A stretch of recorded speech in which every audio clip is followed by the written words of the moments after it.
எடுக்க முடியல. அந்த பால் குத்தி விட்டு வெளியே போனால் குத்தி விட்டு பால் வெயிட் வந்து எப்போவுமே கொஞ்சம் கைக்கு சப்போர்ட்டாக இருக்கும்.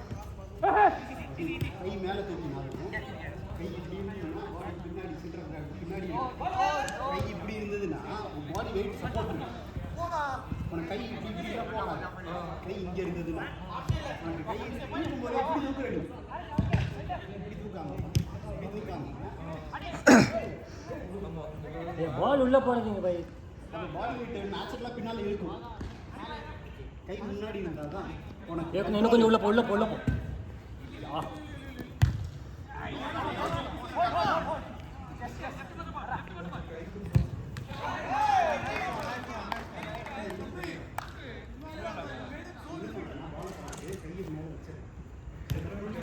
கையை வந்து பாலுக்கு அட்ஜஸ்ட் பண்ணு. எப்பவுமே நீ வந்து கையை போதும். பால் வர்றதுக்கு கை தூக்கணும்னு அவசியமே இல்லை. பாடி போயிட்டு எங்கே வருதோ அங்கே நின்றுடணும். பக்கத்தில் வந்ததுக்கப்புறமா நீ கை தூக்கினாலே போதும். நீ ஃபஸ்ட்டே கையை தூக்கிட்டு இப்படி போகிற.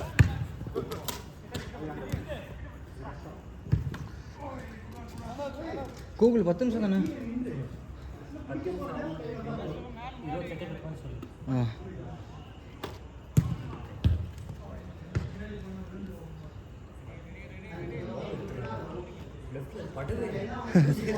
யார் யார் சதீக் ப்ரோ.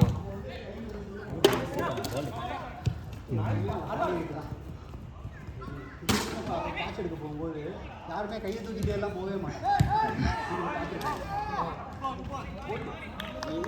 உனக்கு வர பாலை நீ ஆடினா கூட போகிறா. அந்த பாலை விட்டுருக்கானுங்க.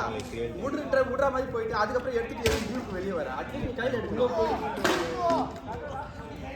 நீ அந்த அவ்வளோ நேரம் என்ன பார்க்குற கோல் போட்டு பேசி உனக்கு வரமாட்டேன். லாக் ஆயிருக்கு. சொல்லுவாங்க காசு நீ யோசிச்சு பாரு. பாலை விட்டு தானே சொன்னாங்க எல்லாரும். அது கோல் உள்ள போகிற பாலை என்ன சொல்லுவாங்க. அப்படி அவுட்டு போகிறதா சொல்கிறாங்க. அது 9:17 9:17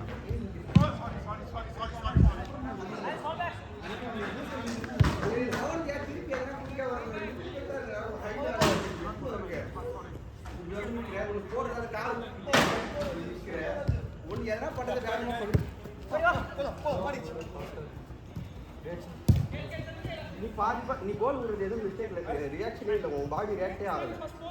பக்கத்தில் போகுது, இங்கே தான் போகுது. அதெல்லாம் ஆனால் ஈஸியாக முடியும். ஒரு பால் வந்துட்டேன், நான் ஒரு பட் பால் போட்டல, பாலை நின்றுட்டேன். திருப்பி ரெண்டாவது பாஸ் போட பாலே வரல. எப்படி வந்து ரொம்ப ஸ்லோவாக போட்டேன். நீ வர அப்படியே கிளியர் பண்ணு சொல்கிறேன். இல்லை நீ வைக்கிறது நல்லா பார்வை வரணும்.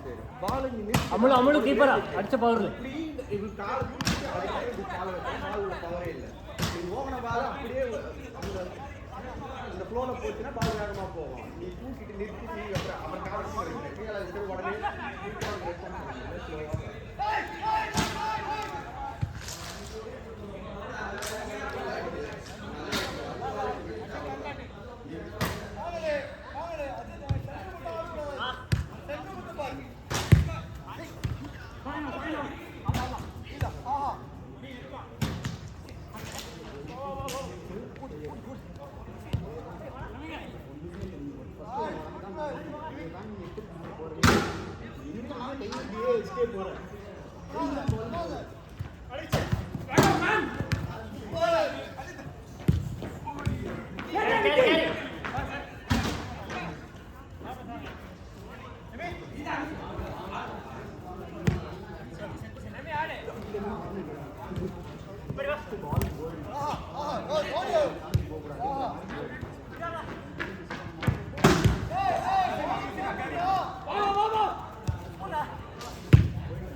இந்த இப்போ பஞ்ச் பண்ணி விட்டாங்கல்ல பால் விக்கேனே, அதே மாதிரி தான் அவர் பண்ணணும். அந்த ஏர் பால் சில நேரம் இப்போ டேர்ன் பண்ணி நிற்கிறப்ப கரெக்டாக பஞ்ச் பண்ணுறதுக்கு தான் வரும். இப்போ நம்ம இந்த சைடு நிற்போம் கேர்வாய் வர பால் குத்துறதுக்கு. ஆனால் சில பால் ஸ்ட்ரைட்டாக வந்துச்சுன்னா ஒன்றுமே பண்ண முடியாது.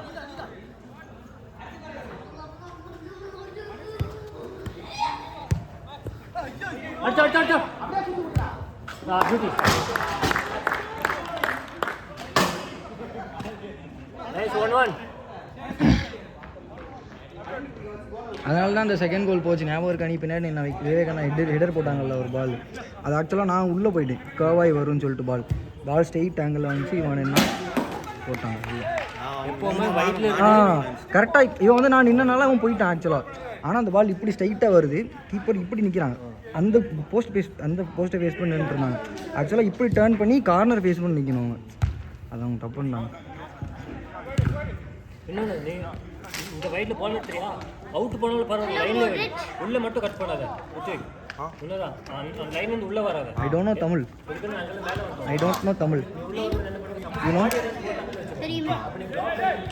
I don't know.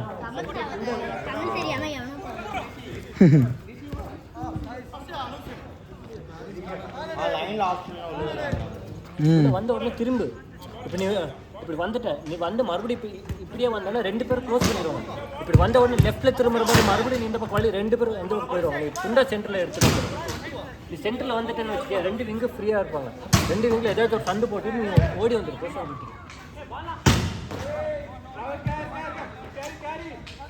ஜோஸ் ஒரு லாஸ்ட் கோல் பண்ண பார்த்தியா? இப்போ நான் துணுவானே எனக்கு ஃப்ரீயாக எனக்கு கிடைச்ச போல் அப்படியே கார்த்தி ஃப்ரீயாக ஓடி வந்தால் காலு கொடுத்துருக்கேன். அன்றைக்கி நான் 2 மேட்ச் தோக்கணும்.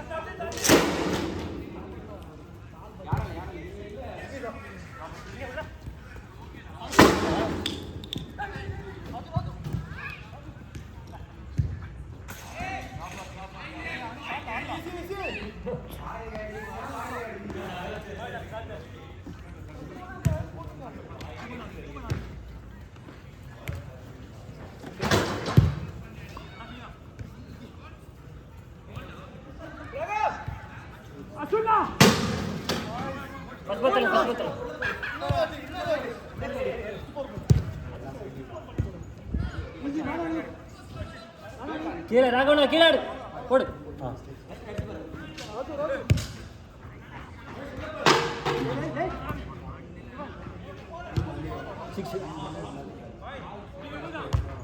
ஹலோ இந்த பக்கம் திருப்பாங்க.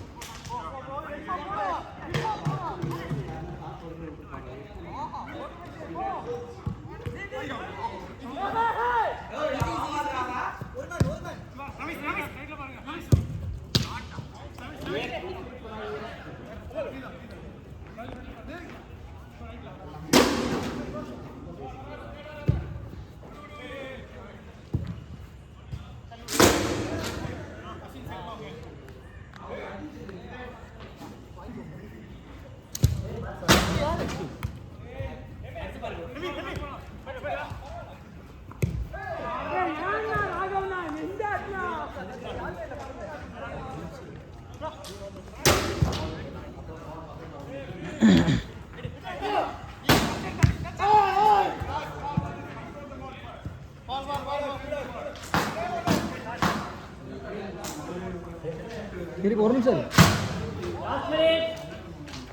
அடுத்து நம்ம தான் நினைக்கிறேன். அடுத்து நம்ம இல்லையா? ஏன்னா 2 பேரை நம்ம ஃபேஸ் பண்ணிட்டோம். இவங்களும் எல்லோவும் விளையாடுவாங்களா இப்போ? யாரும் எல்லோவும்? ஆனால் நம்ம இப்போ தான் எல்லோ கூட விளையாடணும். ஸோ ரெட் இல்லைனா ப்ளூ எல்லோ கூட விளையாடணும்.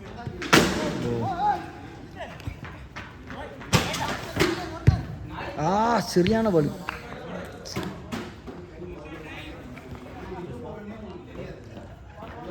இப்போ 30 செகண்ட்.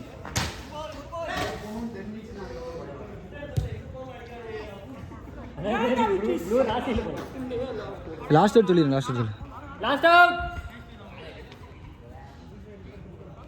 Last out.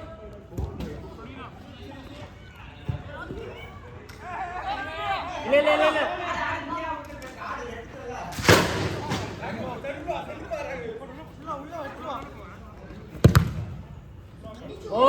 ஓவர்